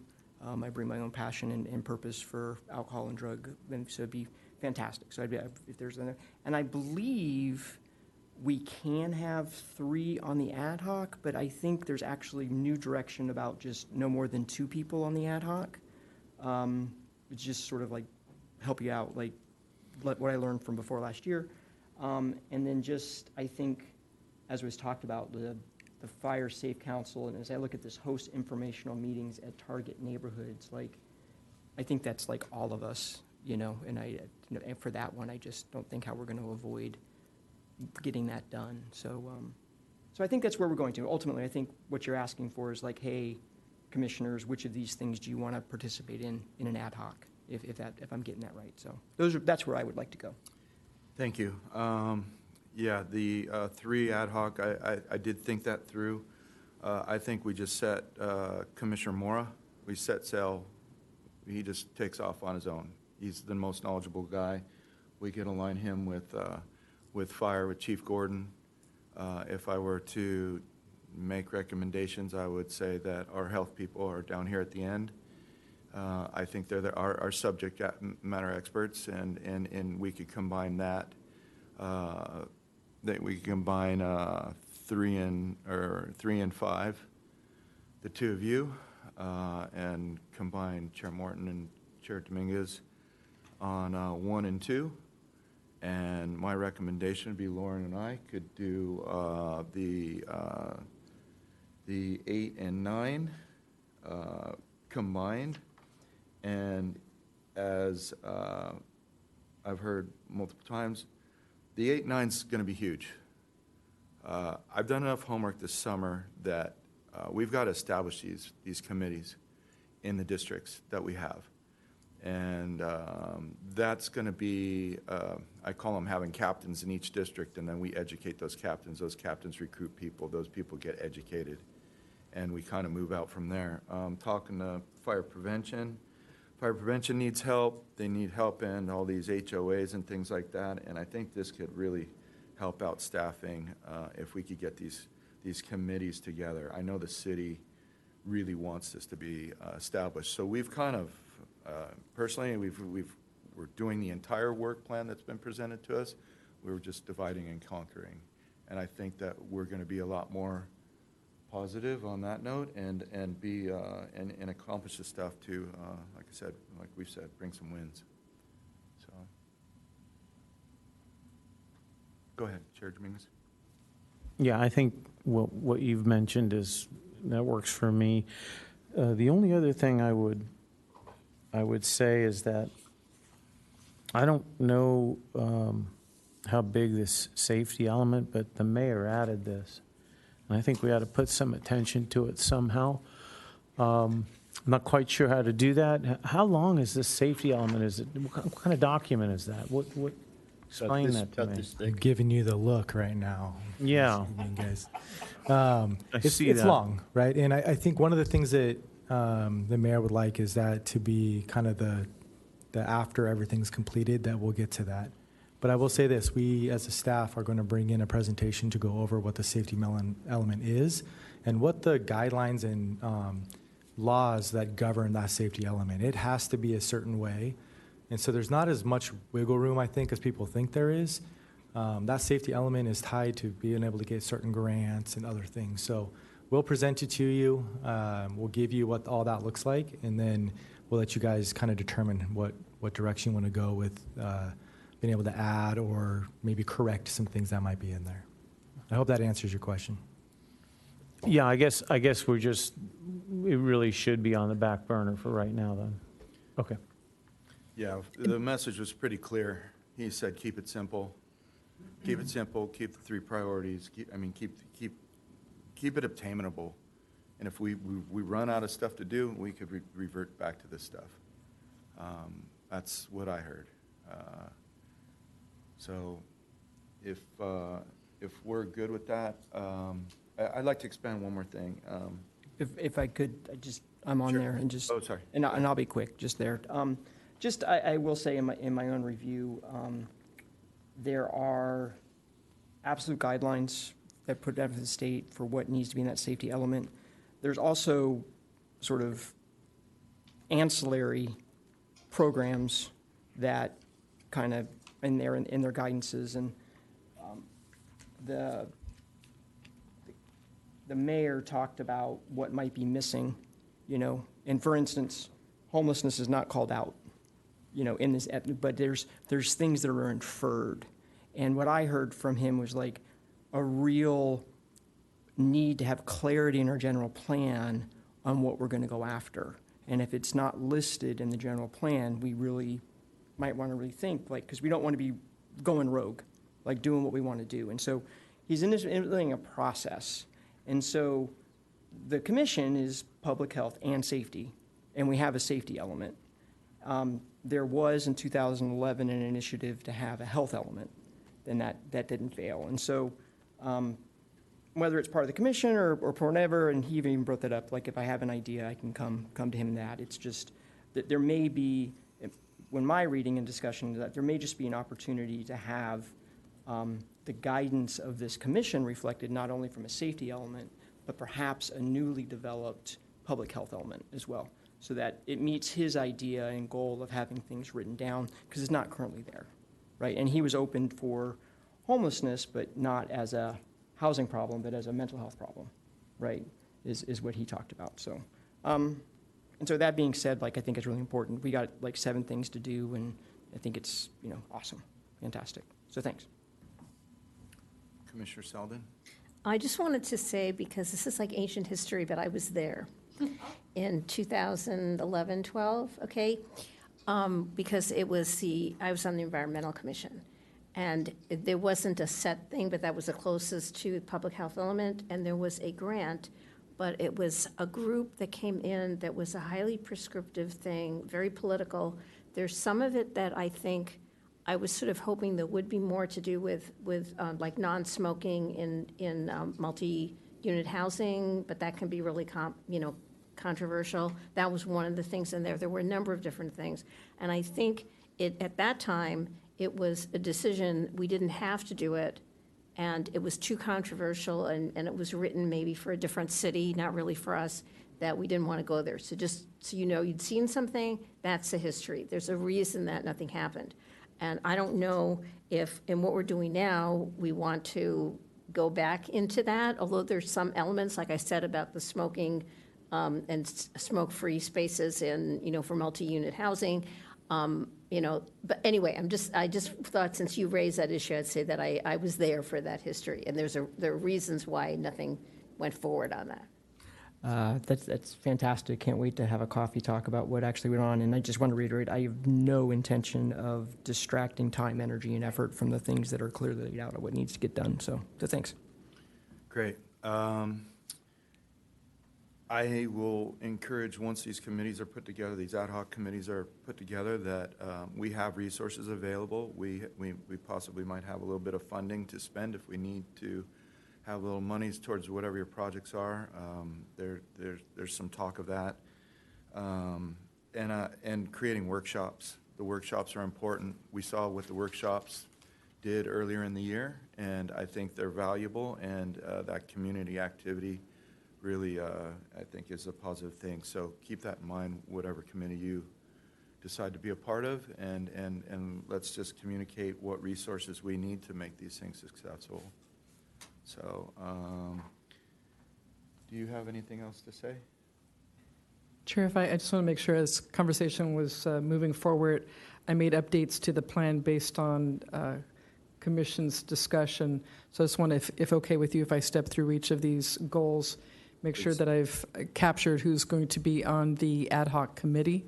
So goal 1, it's assigned to Alex, I'm sorry, to Vice Chair. No, sorry, not here, I can't. Vice Chair Dominguez. And then on the ad hoc committee is Commissioner Morton. And that would also be the same for goal 2. Goal 3, I know it's assigned to Commissioner Vaughn, but I didn't hear who was going to be on that committee, that ad hoc committee. It's me, right? Yeah, I think that was the chair's suggestion, and if you are amenable to it, I'm amenable to it. Yeah, I'm happy to be on there. Okay. Okay, and then, Chair, based on your direction for the goal 4 for the ambulance transport, it's assigned to Commissioner Mora, and there would not be a ad hoc committee for that. Staff support would be provided by Chief Gordon. Is that correct? Okay. Correct. And then items, and again, I apologize, you're looking off of hard copies, but as you've been talking, I've been making changes, so the most up-to-date and current would be on your screen. So items, or goal 5 and 6 would be for the chair, and for the ad hoc committee members for 5 and 6, so the fire safe councils and the evacuation signage would be ad hoc committee member would be Commissioner Andrade. And then 7, based on follow-on chief's direction, is at this time we are going to not assign any commissioners to that, nor would there be an ad hoc committee at this time. Did I capture what the commission has discussed? Okay. Great. And if I may, Commissioner Morton mentioned direction that we actually was received by our city clerk, Kathy Hollywood, which is to limit the ad hoc committee to 2 members. So in part because of the Brown Act, we can't have full commission meeting, and her direction is that we limit it to 2 commissioners for those ad hoc committees. Okay, and if we need to merge, then do we go to a special meeting, or like if we say we accomplish some of these goals and now we want to bring other people into that ad hoc, it wouldn't be an ad hoc anymore. It would. You would still have to, well, if you're going to be doing work obviously outside of this, this setting as a regular meeting, and again, you can come into a special meeting, but I may turn to Chief and on that direction, but you cannot exceed 2 people in that ad hoc committee. Okay. Okay. Yeah, the Brown Act says no, you cannot have a quorum, right? So the direction from Kathy Hollywood would be 2. So if we do combine an ad hoc committee, it would still only have 2 people on that. Okay. That's why it's 3, but whatever. That sounds good. I like what, is everybody okay with that? Everybody feel comfortable? Anybody want any changes, or? I move we adopt the work plan as documented. Great. Second. Great. All right. You don't need a vote for this, but as long as you have consensus. Let's see.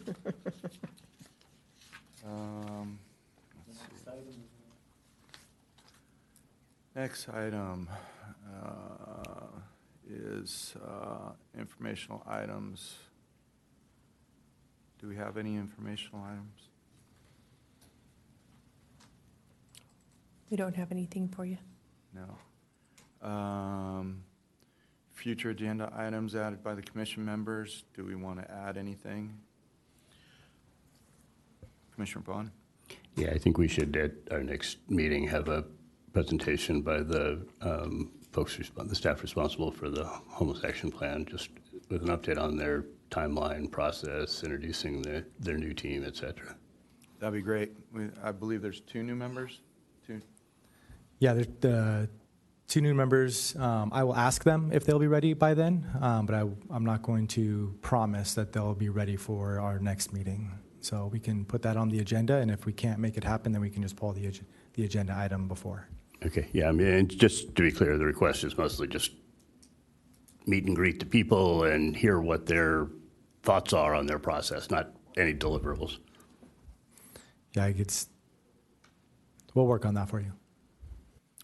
Go ahead, Commissioner Andrade.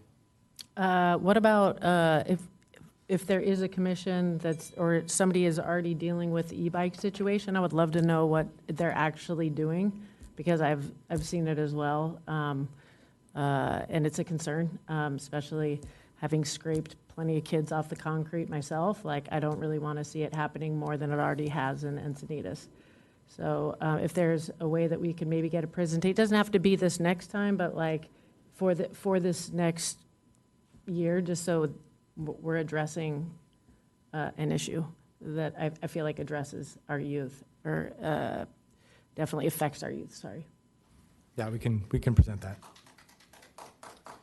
I encourage everybody, I've been sitting in on other commissions.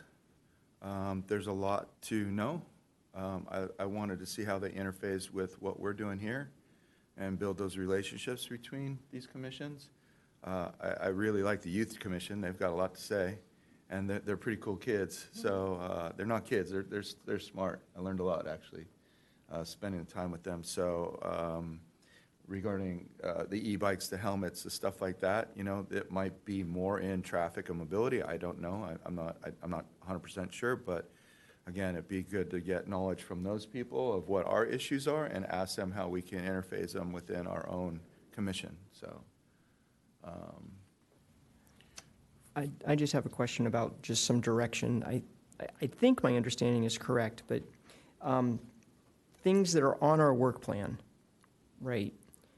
If we want to talk about them at the next meeting, they're already agendized, right? It's not that we need to say we're going to be talking about them. Is that right? No, so the chair would provide what our agenda items would be, right? So we'll work with the chair to create the next agenda, and then any agenda reports that would have to go along with it. So if, you know, the commission decides that we would like to talk about each one of these items every commission meeting, then the chair would say, yep, we're going to put that on the agenda, and then it would open it up for the discussion, one, for public comment, right? And then two, for discussion from the commission. So it most likely will be on every single commission meeting based on what the chair's direction is. So as an individual commissioner, if we want something on the agenda, we either mention it tonight because we have an agenda item asking for future agenda items, or contact the chair and he will make sure it's on the agenda. Correct. Okay. Then also for future agenda items, I'd like to add, let's anticipate that the council will say, yes, you can meet 6 times next year. And let's put on the next agenda what those, approval for those dates and times. Maybe, maybe you and I can work on putting a calendar together, a proposed calendar together. Would that be the right? Yeah, so the direction from the commission has been to recommend to the city council to have 6 meetings a year. So Right. we'll bring that to council. Whatever they approve, we will bring back to you, and then you can have that discussion then once we are done with the council side of approvals. So that can be an agenda item. Okay. So. We could talk about that. Yeah. I don't see them not saying no. Right. But, Right, I'm just anticipating they're going to say, sure. I mean, if you can find space and time in the calendar. Sure. And so, I would like all this to be on the agendas from here, you know, at least the next 3 meetings. I mean, I would like to have updates on what's happening, and we want to have those discussions, so we're moving forward with it. Each ad hoc committee, like I said, I would like buy-in where you present what's happening, where you're going, what you're informing us along with informing the public. So that would be my goal. Transparency, again, is the biggest deal. I really want the public to know that, like, yes, we are listening, and yes, we are doing something about it. And when we report back in these commissions, it's for them to hear that we've done something that they're concerned about or they want to see, you know, handled. So that would be the mission. And I think that will bring a lot of value to the commission. Commissioner Sullivan? Well, I was just thinking, we have people from the public that bring up points, and then we can't talk about it right then because it's not on the agenda. But we can think from what they said to add to a future agenda. And so I just want to make sure that we, you know, to see that that's incorporated if we're looking in the future at the next agenda, so we don't have the same problem. So I don't have the specific thing, but I think that information is, we have the information of the speakers today, and then that could be added if there's something we're missing. I think some of the safety on the e-bikes and that was in those comments too, so. Okay. Sure. That's it.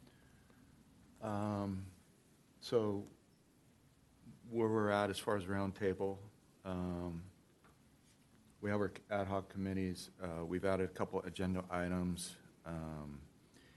I'm asking for direction within these ad hoc committees that we've been assigned to are we just diving into it and trying to figure out the direction of what we want? And I'll use myself as an example. I've done enough homework right now that I'm going to need a little bit of direction. So are you the resource that we go for that, or are our other committees, where do they go for it, or are they just on their own, or? Yeah, so each member of the ad hoc committee can reach out to Melissa or Marie to say, hey, this is what I'm trying to do. What resources do you think are available from staff? I think if you look at the fire safe councils, our prevention is going to be a great resource for that, right? And so we would connect you to our fire prevention division, and then they would assist with contacts or what documents we have now, stuff like that, to help get you going to what the deliverable and the goal is, right? So you need to reach out to us, email, call, whatever it is, and we will help provide what those next steps are and that support. And then you'll go and do your thing, and then you'll come back and present to the commission as well as the public on the next agenda item.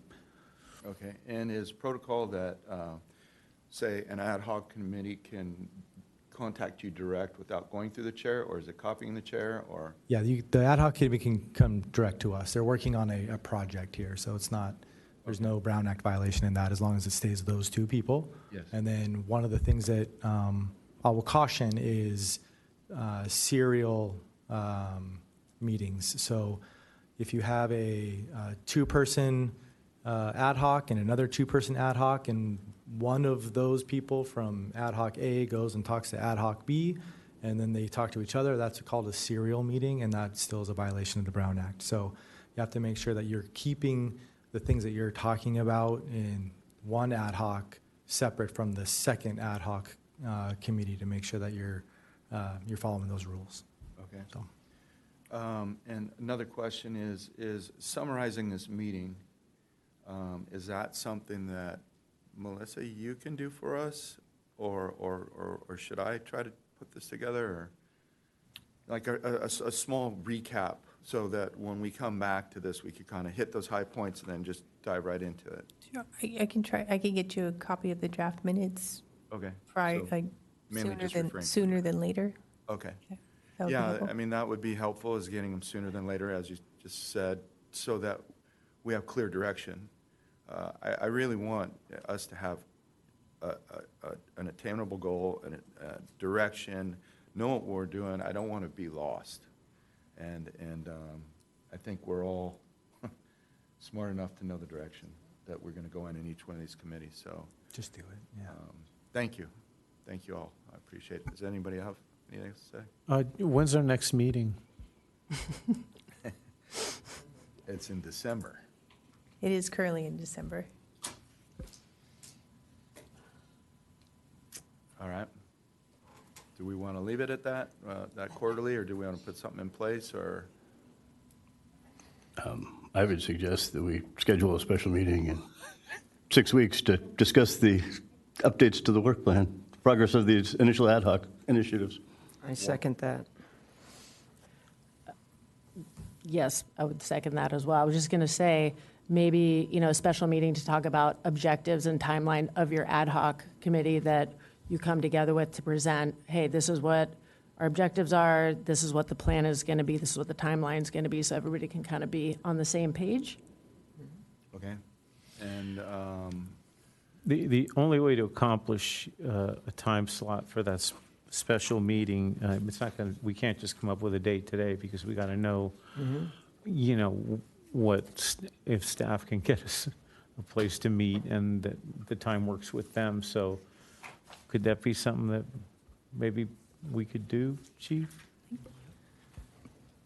It is our fire season. It is holidays coming up. So I cannot tell you to not have a special meeting, but it's going to be hard for us to get that on the table for you and be productive. So, Okay. do we have to have you here? I'm sorry? Do we have to have you here? You do not have to have me, or I guess our staff is not just, busy doing the admin stuff. The fire season brings them work too, right? So does the education pieces with the workshops that we're doing, the outreach. So I'm not saying no. I'm just saying remember, we keep adding these special meetings and these now asking for 6. It's going to add up, right? So all of a sudden we go from 6 to 10 again. It's going to be hard for us to provide the product that you're looking for with how our bandwidth is. I'm just being as transparent as I can right now. So I want to make sure that we're here to support you guys, but that does mean that we need to have the time to support you. So my recommendation for that meeting in approximately 6 weeks would be that we don't ask for any staff reports, that this be entirely the 4 ad hoc groups, 3.5 ad hoc groups reporting out on what they've done and what they plan to do and we're just consulting with each other openly and in public so that we're not violating any Brown Act. Is that okay? Again, I'm not going to say yes or no. This is up to the commission. So. Well, maybe if I could just maybe suggest that the chair and I could maybe talk to you and figure out, what might be feasible. And then if it doesn't work, it doesn't work. But we'll try to come up with a date, like Dan said, in 6 weeks. Well, December will be here before we know it, that's for sure. That's true, too. I was So, just thinking about that myself. Yeah, I think maybe a meeting between us 3 to see what the dates look like and what the timing looks like, and then I have the training schedule, everything in front of me to be able to give you a better answer. So Yeah, I mean, like, December's going to come up quick. I think we could dive in and get our feet wet and start getting our bearings together. And maybe we save some of these special meetings for when we have to have them, I'm not saying that we really need it, but we do. But to meet, to discuss is I'm all about it. But again, I don't want to impact staff any more than we have. Yeah, I'll just point out that December is halfway through our fiscal year. Well, And I'm in support of meeting within 6 to 8 weeks, and the direction I would just suggest giving is do your best and come back with the dates that you can come up with. Like, we understand, the leeway, and you're going to do your best. I don't know that a meeting with the two of you, then my experience was we made the direction to the staff, and they came back with their best effort, understanding what they're against, and they're going to do their best. Like, Sure. We're going to say, hey, we'd like to meet before. Please, everything that's going on in there, just do your best. That's all we ask, right? That's all we can ask you to do. And we'll be flexible, you be flexible. It's only going to work if we all work together, right? Recommendation would be that Alex and I meet with you and on sidelines and see what's available if there is anything. Sounds good. And then we'll report back if that's okay with everybody. So, great. Again, thank you. I'm happy. I feel like there's good cohesive bonding here. I feel like we're all in our own lane, so to speak, but we're all going in the same direction. So, again, thank you. And if no one's else got anything to say, we could adjourn the meeting. All right. And I want you to